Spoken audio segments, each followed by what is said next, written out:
Hey, I'm Fucci and welcome to Tiny Kitchen Big Taste. We've got a 007 of a show for you today. We're making a martini. This ultimate cocktail has got some clout, so I figured I'd get a little dressed up to intro this drink that has been around forever. And it's still as popular today as it has ever been. We're making it two ways, shaken and stirred. So belly up to the bar, because it's time to bring it.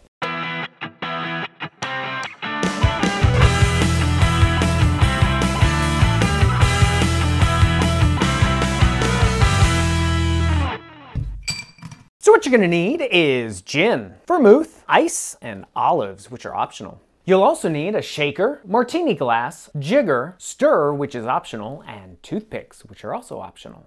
It is cocktail month here on Tiny Kitchen Big Taste, where we will be mixing up and shaking up some of the most popular cocktails out there all month long so that you can easily make them at home. Now we're kicking off the month with the classic gin martini. And I can already hear some of you saying, but I don't like gin. Well, hey, to you I say stick with us. Hang in there, give it a try.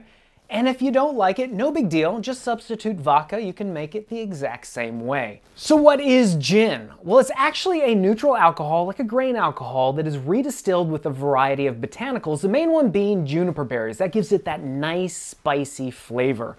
Now, we are using Bombay Sapphire today, which was my dad's favorite. It's my Aunt Linda's favorite, and along the side of the bottle here, you can see 10 different botanicals that they use in this gin, from almonds to lemon peel to grains of paradise. But depending on the gin that you use, it's different botanicals and a different number of them. To make the stirred variety, we need a shaker and some ice. And then we're just gonna transfer our ice into our shaker. The classic martini is a 5-to-1 gin vermouth ratio, so we get started with 2.5 ounces of gin and 1/2 ounce of vermouth. And then we'll give it a stir.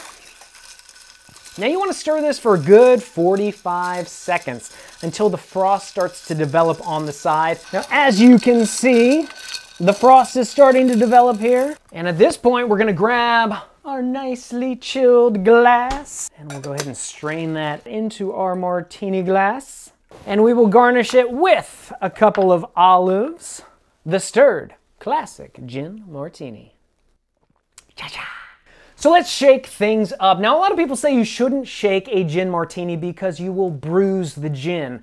And what they mean by that is when you shake it, it aerates the gin, causing some of the flavors and aromas to be muted.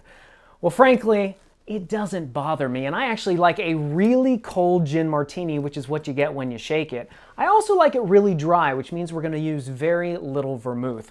The less vermouth you have in the drink, the drier it is. Now it starts the same way as the stirred one. We get some ice, placing it into our shaker, and then our gin. Now I'm gonna keep shaking this until it gets that nice frosty exterior. And then we gotta get our glass, add just a touch of the vermouth, roll it around in the glass, and then shake out the excess. And as you can see, this one is a little bit cloudier. That's because of some of the ice crystals that have formed, some of the air that's in there. We'll finish it off with a couple of olives. Now you can grab these classic recipes along with the different varieties, dirty, wet, and sweet, all at our website. You can also check us out at Facebook, Instagram, and Pinterest. And when you try these recipes, please let us know about it in the comments below. And don't forget to subscribe and hit that bell. Until next time, I'm Fucci, reminding you that if I can make gin martinis in a kitchen this tiny, you can make them in yours. We'll see you next time on Tiny Kitchen Big Taste. Shake it up. To make our stirred martini, we need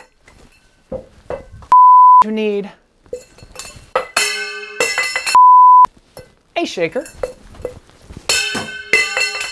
That's how it's done, y'all. Shake it up. Shake it up.